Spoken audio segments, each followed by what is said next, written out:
Mind संस्था द्वारा आयोजित एक कार्यशाला में बच्चों के मानसिक स्वास्थ्य पर चर्चा की गई। इस कार्यशाला में आगरा पब्लिक स्कूल एसोसिएशन अप्सा के 38 स्कूलों के शिक्षक शिक्षिकाओं ने भाग लिया। कार्यशाला के मुख्य बिंदु बच्चों की चुप्पी भी एक संदेश होती है और उनके व्यवहार में बदलाव को हल्के में नहीं लेना चाहिए। बच्चों में अत्यधिक उदासी या अत्यधिक उत्दंडता मनोविकार का एक कारण बन सकती है। माता पिता और शिक्षकों को बच्चों की मानसिक स्थिति को समझने के लिए संवेदनशील संवाद और भावनात्मक समझदारी का उपयोग करना चाहिए। बच्चों में चिड़चिड़ापन, एकाग्रता में कमी, नींद की समस्या, डर, समाज से कटाव और पढ़ाई में रुचि की कमी जैसे लक्षणों को नजरअंदाज नहीं करना चाहिए। बाल मनोविकारों के संकेत: लगातार उदासी या आत्महीनता की भावना, आवेश या चिड़चिड़ापन में अचानक वृद्धि, अचानक सामाजिक मेलजोल से दूरी बनाना, हर छोटी बात पर गुस्सा आना या रोना पड़ना, अकेले में बातें करना, चीजें तोड़ना या खुद को नुकसान पहुंचाना, भोजन या नींद में असामान्य परिवर्तन, बार बार बीमार पड़ना लेकिन बिना शारीरिक कारण के, पढ़ाई से पूरी तरह मन हट जाना, ध्यान न लगना। बाल मन को समझने के तरीके: हर दिन 10 मिनट बच्चों से बिना डांट के संवाद करें। बच्चों की बातों को बीच में न टोकें, उन्हें पूरा बोलने दें। तुम्हें क्या चाहिए से पहले तुम्हें कैसा महसूस कर रही हो, सजा की जगह सहमति और विकल्प दे। भावनात्मक शब्दावली सिखाएं: मैं परेशान हूँ, मुझे डर लग रहा है आदि। रोजाना रूटीन तय करें जिसमें खेल, कला और सुकून का समय हो। स्क्रीन टाइम सीमित करें, रियल टाइम अटेंशन दें। डॉक्टर चीनू अग्रवाल ने बताया कि जल्द ही आगरा में international society for mental health advocacy and action संस्था का गठन किया जाएगा, जिसका उद्देश्य मानसिक स्वास्थ्य के प्रति जागरूकता फैलाना और लोगों को आवश्यक सहायता प्रदान करना होगा। आज जो है early detection of childhood psychological disorder के बारे में वर्कशॉप है, क्योंकि हम देख रहे हैं कि बच्चों में बहुत ज़्यादा प्रॉब्लम्स हो रही हैं और मुझे ऐसा लगता है कि ये जो प्रॉब्लम का कारण है, एक तो मोबाइल इसमें सबसे बड़ा कल्प्रिट दिखता है। कि मैं देखता हूँ कि छोटे छोटे बच्चों को पेरेंट्स मोबाइल दे देते हैं। अब वो मोबाइल पे क्या देख रहे हैं, क्या कंटेंट देख रहे हैं, ये ना तो बच्चों को मालूम और ना पेरेंट्स को मालूम। तो वहाँ से क्या कहते हैं, उनको साइकोलॉजिकल डिसऑर्डर जो है वो निकल कर आ रहा है। देखिए मेन कारण क्या है कि कोई भी चीज़ अकॉर्डिंग टू एज अगर उसको दी जाए, जैसे सपोज करिए कि 5 साल के बच्चे को हमने गाड़ी दे दी तो एक्सीडेंट होना ही होना है। हम उसको 18 साल के बाद अगर गाड़ी देंगे तो उसको चलाना भी आएगा, वो भी आएगा। तो हम क्या कर रहे हैं, हम छोटी सी उम्र में ही बच्चे को ये मोबाइल दे रहे हैं।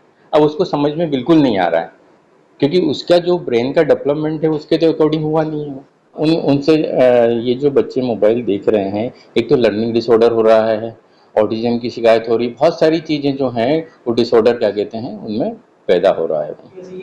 भाई रोकथाम के लिए उनको कम से कम जो है वो मोबाइल है, टीवी है, इनसे दूर रखने की क्या कहते हैं कोशिश की जाए।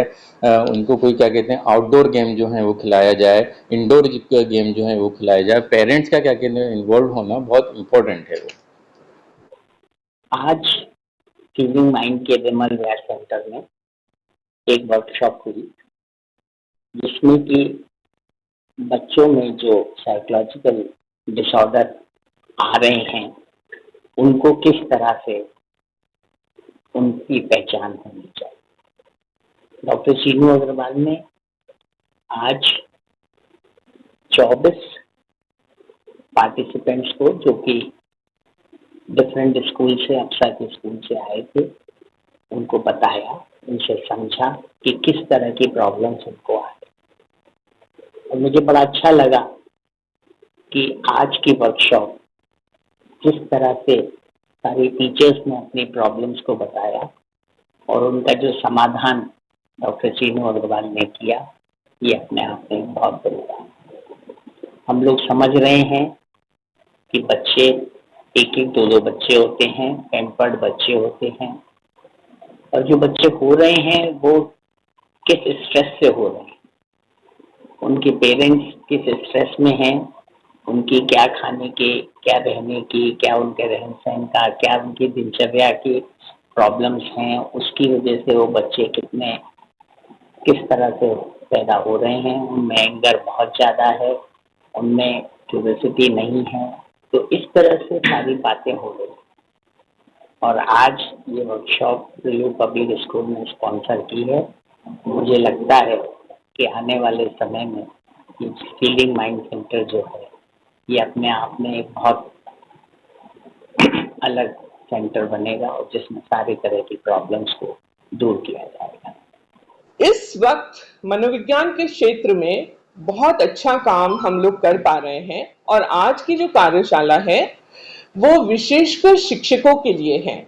ये जो शिक्षक हैं इनको हम जागरूक करें कि बच्चों में जो प्रॉब्लम्स हम दैनंदिन देख रहे हैं, उनका ध्यान नहीं लगना, गैजेट के प्रति उनका आकर्षण बढ़ जाना, उनके अंदर बहुत ज्यादा गुस्सा आ जाना, उनके अंदर विशेष चीजों के प्रति फियर या भय जो डेवलप हो गया है, उदासी जो उनके अंदर आती जा रही है, उनका कहीं मन नहीं लगता है, उनकी याददाश्त कमजोर हो चुकी है, इन प्रॉब्लम्स को समझना, इन साइकोलॉजिकल डिसऑर्डर्स को हम कैसे क्लासरूम में इनका टीचर खुद निदान कर सके, उनके पेरेंट्स को बता सके और फिर उसके बाद कैसे किस बच्चे को किस तरह के इलाज की जरूरत है उसको प्रॉपर जगह रेफर कर सके, जिससे कि बच्चा बहुत जल्दी इन विकारों से उसको छुटकारा पा सके।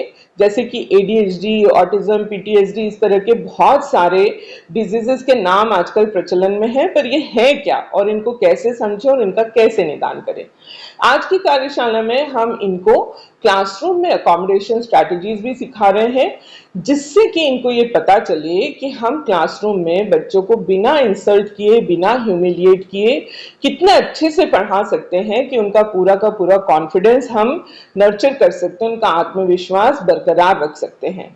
और भी अकोमोडेशन स्ट्रैटेजीज, जैसे मान लीजिए अटेंशन डेफिसिट डिसऑर्डर का बच्चा है जिसका ध्यान नहीं लगता है, तो उसका अटेंशन स्पैन बहुत कम हो चुका है।